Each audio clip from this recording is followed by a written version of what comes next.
All right, here we go. Capital City Crunch Time is back, and today we have a special for you. The NFL draft is just hours away, and I have my first round mock for everybody out there to take a look at, pay attention to, get settled in. I'm going to give you a little bit of insight as to how this first round is going to go. I've got 3 or 4 trades outlined here in this mock, so we're going to have a good time here. But let's get right to it. All right, this is draft night. Favorite night of the year, round 1, Capital City Crunch Time. Let's get going. First on the clock, the Chicago Bears. Now, this is a team that's been suffering for a long time. They've had a bunch of swing and misses, starting with Mitch Trubisky was a big swing and miss. Then Justin Fields, another miss. All right, here we go again. Third time around. Is 3 times a charm? I don't know. We'll happen to see. But first pick, without question, without hesitation, Caleb Williams, USC quarterback. Mark that down. On the clock, with the second pick, it looks like we have Washington. And here we go. The pick is in. And the Redskins, well, sorry about that. The Commanders. Who have been in disarray for a long time. Poor ownership, led by Daniel Snyder. And the front office has been awful, awful hires, awful front office, awful personnel. Well, that era is over. In with the new era. Josh Harris has taken over this organization. New coaching staff, new front office, a new lease on life. They're picking number 2, and they're going quarterback. They just got rid of Sam Howell. He's been dealt. They don't have anybody. Number 2. It's quarterback, and it's a tough call here. It could be either Daniels or Luke May from North Carolina. I'm going with Jaden Daniels, the highly touted prospect from LSU, quarterback. Write it down. Pick number 2.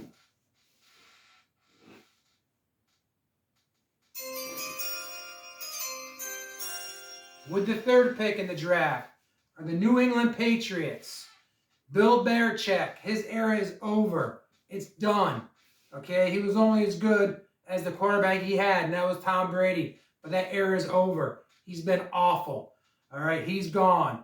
But Robert Kraft, the owner, is still there. With the third pick, they're going to flag some calls. But they need to stay put and draft the quarterback of the future. And that's going to be Drake May, the quarterback out of North Carolina. They dealt Mac Jones away. The only one under contract is Bailey Zappi. He's not going to get it done. Drake May is your quarterback of the future. That's the pick for the Patriots at number 3. At number 4, here's where it gets interesting. The Cardinals are on the clock. They're going to take some calls. They have their quarterback in place, Kyler Murray. There's a couple of teams that want to get in. The Vikings are one. The Broncos are another. Vegas wants to move up. There's a possibility that the Giants may want to move up right here. But I think what's going to happen is that Arizona's going to stay put. And they're going to stick to their guns. And they're going to take the biggest need that they have, and that's wide receiver. Marvin Harrison Jr. goes to the Cardinals at number 4.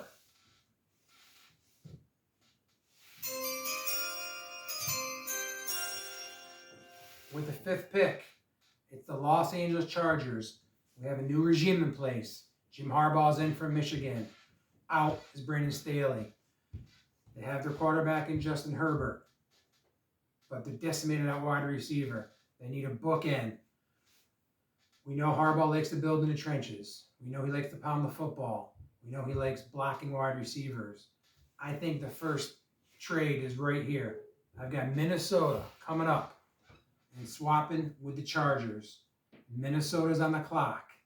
And with that pick, without question, without hesitation, it's a quarterback. And you guessed it, J.J. McCarthy, the quarterback from Michigan.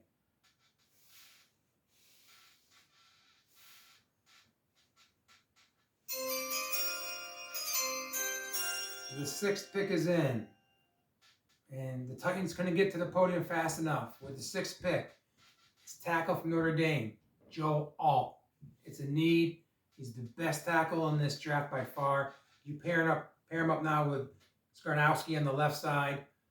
There you go. Will Levis is the quarterback. He's set there.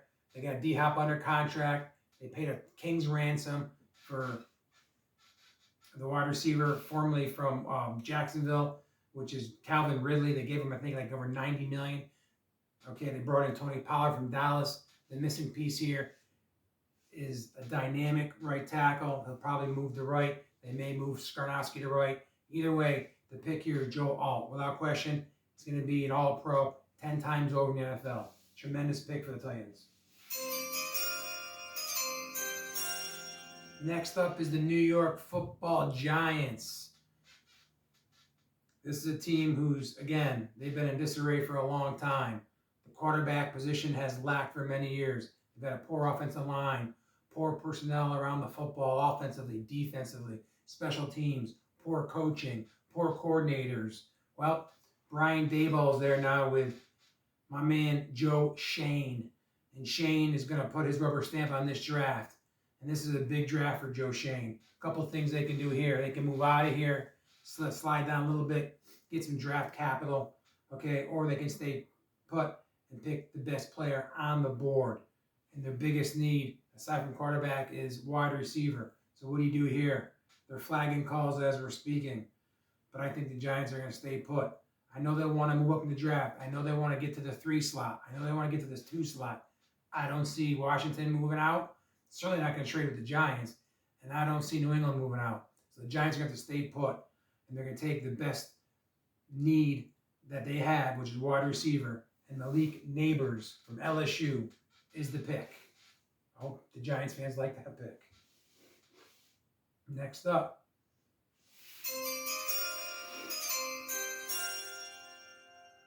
We have a trade. We have a trade to announce here with the next pick.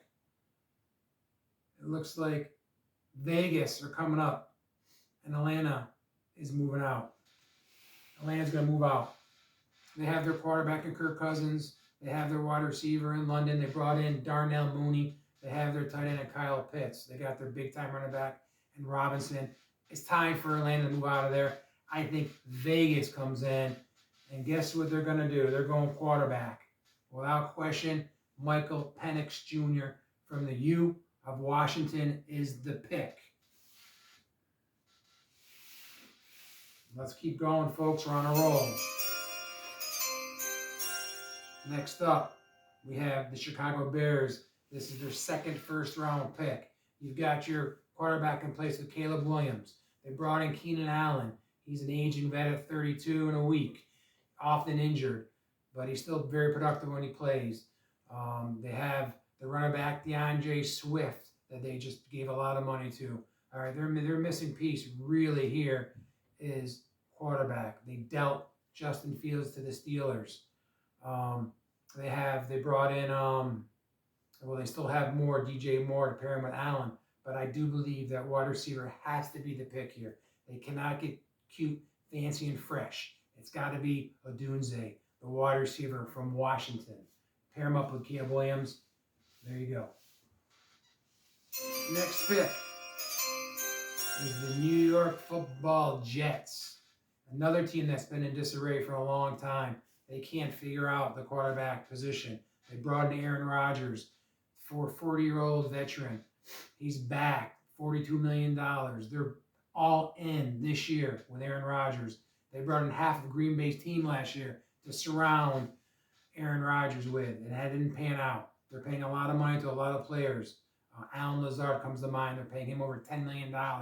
He hasn't done a lick. He did nothing last year. There's a lot of players that are getting paid. It's do or die for Joe Douglas. It's do or die for the head coach. They got to get this pick right. It's got to be an impact player here. It's going to be the tight end from Georgia, Brock Bowers.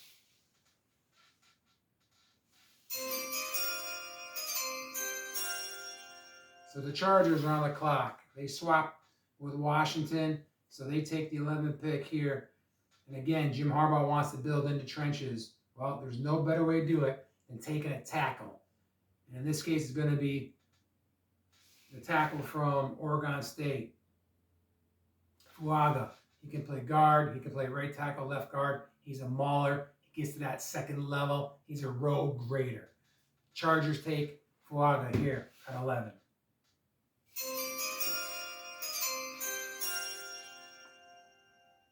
Next up,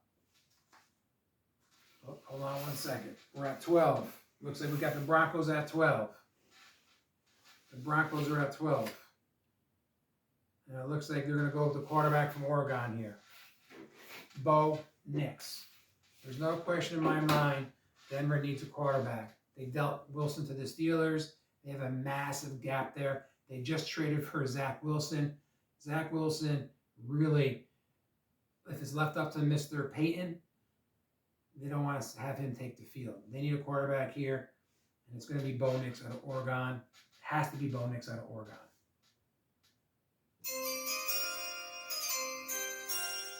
Atlanta's on the board. They swapped with Vegas here. Atlanta could go down a little bit because they have a lot of pieces already in place. What they don't have is a big-time edge rusher. Dallas Turner from Alabama is the pick. He's the most talented edge rusher on the board. You could argue Latu and Verse. Turner's the best player from the edge position. Atlanta drafts Dallas Turner. Next up, we have the New Orleans Saints. Now, the Saints have a big problem on their offensive line. Tackle is a big need here. And they're going to take the big tackle from Penn State, Fashow. Indy, next up on the board. The Colts need a cornerback bad. That's their biggest need. They also need a wide receiver help. They certainly are going to address wide receiver in that second round. But in the first round, they're going to cornerback from Alabama, Arnold. He's probably the best corner on the board. He's versatile. He can play safety. He can play in the slot. He can play in the box. He's good at press man. This guy's an absolute stud. Arnold's the pick for the Colts here. 14. Next up, we have a trade to announce. No, we don't. Seattle's picking. Buffalo's trying to move in here. I don't think Seattle's going to move out. I think they may move out, but Buffalo wants to get in right here. So there could be a possible trade here. I'm going to say they stay put and they take the guard, massive guard tackle out of Washington, Fenutu, who's excellent. He's going to be a bookend there for a long time. They really got to address that. They can't let this guy slide down. But there's a possibility that Seattle moves out here. But for now, they're going to take the big tackle. Next up is where we have a trade. The Jags and the Bills work out a deal here. Buffalo comes in to pick 16, and they take the wide receiver from LSU, Thomas Jr., right here. Big-time athlete. He's going to be the number one. This guy's got all the tools. This is going to be a great move up for Buffalo. They have to strike while the iron's still hot. This is the play. Move up. Jags move out. Thomas Jr. to Buffalo right here. Next up, the Bengals. The Bengals need another bookend. They need another tackle. They could go defensive tackle here. It's either going to be defensive tackle or it's going to be offensive tackle. I say they go O tackle, and J.C. Latham, the tackle from Alabama, is the pick for the Bengals right here. Next up, who do we got next up? We got the Rams, and here's where the edge guy comes into play here. Latu, the edge guy from UCLA, going to the Los Angeles Rams. Now, LA can certainly go D tackle here. They lost Aaron Donald to retirement. They can bring in Murphy the third here. Maybe they could bring in Newton. Edge, in my opinion, is a little more important than D tackle. You never have enough good edge rushers. Latu from UCLA is the pick for the Rams right here. Next up,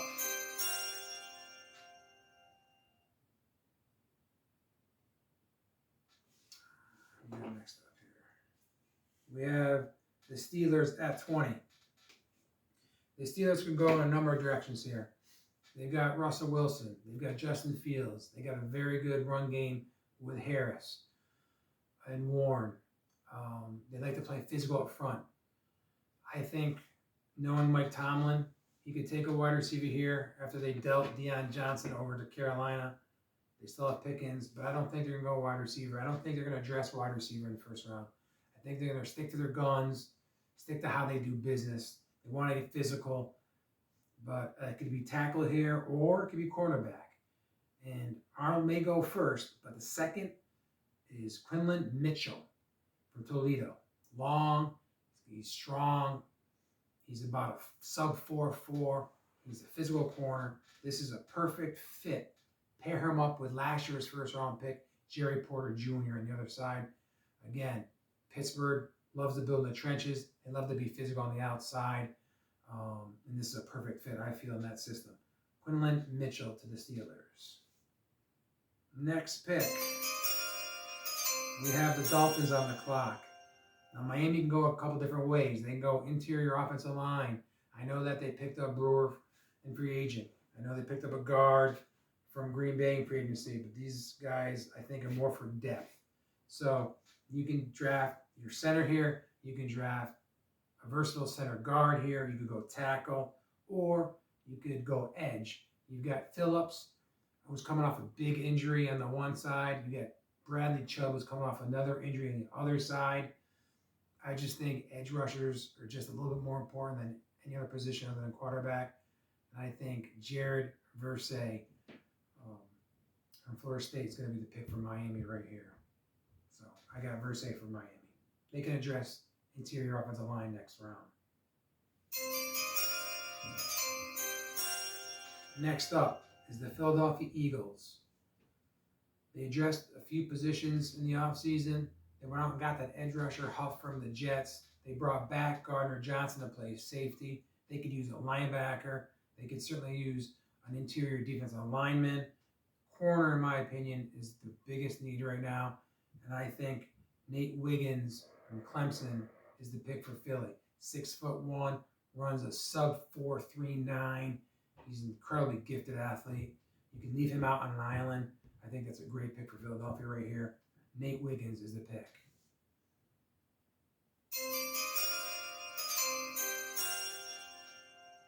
So the Chargers got the second first-round pick from the Minnesota Vikings in that move up. The Chargers already addressed their tackle position earlier. Now they're going to address their defensive line. And I believe they're going to draft the defensive tackle from Texas. Murphy is going to go here. The big, massive D-tackle Murphy goes to the Chargers. Next up, the Dallas Cowboys. Another team that needs a lot of help on the offensive line. They need help on the defensive line. They need help at cornerback. They got to get a running back at some point. They could even go wide receiver. Jerry Jones likes the flashy pick, the sexy pick. He's done it in the past with guys like Dez Bryant and CeeDee Lamb. So he's the kind of guy, Julius Jones from years ago, he's the kind of guy that likes that sexy pick. I don't think they're going to go wide receiver here, but don't be shocked if they go wide receiver. A lot of Cowboy fans will be scratching their head once again, but I think Jerry's going to get it right here, and I think they're going to go offensive line, and it's going to be the multi-versatile Barton from Duke, who can play center, guard, and tackle. He can play up and down the piano. More suited probably for center. That's the pick for the Cowboys. It's Graham Barton to the Cowboys here.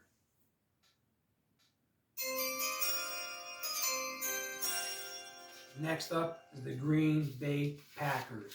They have similar needs. They need a center. They need help at guard. They need help at linebacker. They need another cornerback. The one thing they do have in place is the quarterback is Jordan Love. They have some very good skilled guys. They went out and got Jacobs to come in and play running back. But they have a hole on that offensive line, especially at center. And one of the top centers that's left in the draft is Powers Johnson. This guy is a mauler. He's just got a mean streak in him, and he can get to that second level in a drop of a dime. This guy's a heck of a player. This would be a steal, really, for Green Bay right here. But Powers Johnson, the center, is the pick.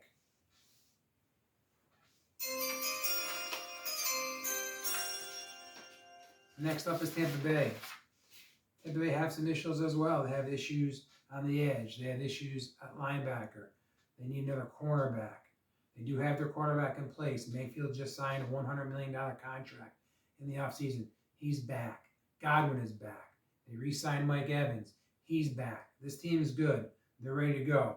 I think they got to go edge here, though. A combination here. You got a guy that can play edge. He can play in the 3-4 pretty well. But the pick is Chomp Robinson from Penn State. Here's the pick for Tampa Bay. You got to go get your edge rusher. And this guy's a fierce competitor. Great ball player. Tampa Bay take Robinson.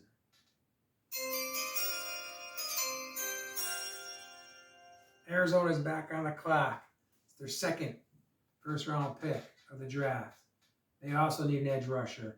This guy here can play defensive end. He can line up in a 3-4. He can drop in coverage a little bit. It's Demarius Robinson. The edge rusher is the pick for Arizona right here.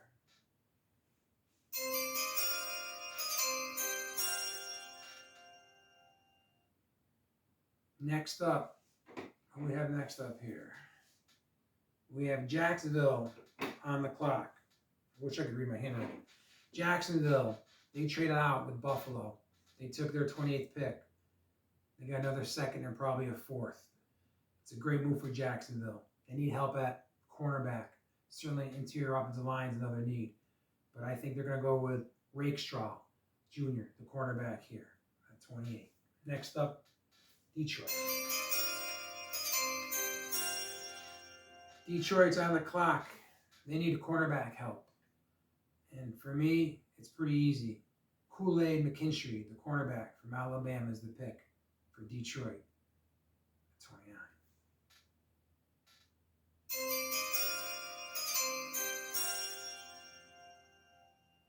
Baltimore is on the clock. Baltimore need help at tackle. They could use another wide receiver. They could use an edge guy.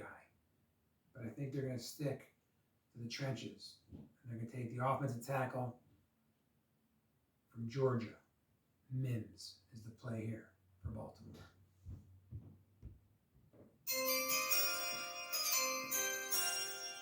Next up are the San Francisco 49ers. They're in win mode. They have a very good foundation, starting with Brock Purdy. They got Debo on the outside. Brandon Ayuk, who's not happy with his contract situation, should be back.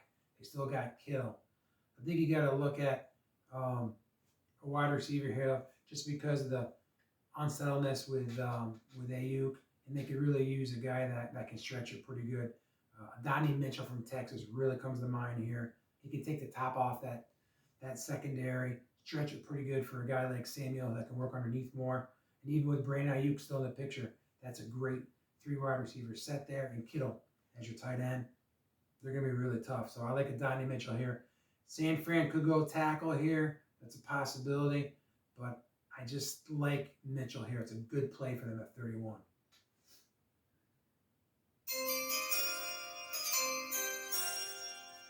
And at 32, to close out the first round, the Kansas City Chiefs. They've been picking late over the last 4 or 5 years at the end of that first round, and they continue to get tremendous value picking late down here. And they're going to get great value again. Now, the Chiefs could go wide receiver here. They have issues with Rashee Rice, with this high-speed chase that he was involved in. He's probably looking at a lengthy suspension. They're a little thin at wide receiver. They did trade for Hollywood Brown, so they bring him in. But they really need a wide receiver here. They also need cornerback.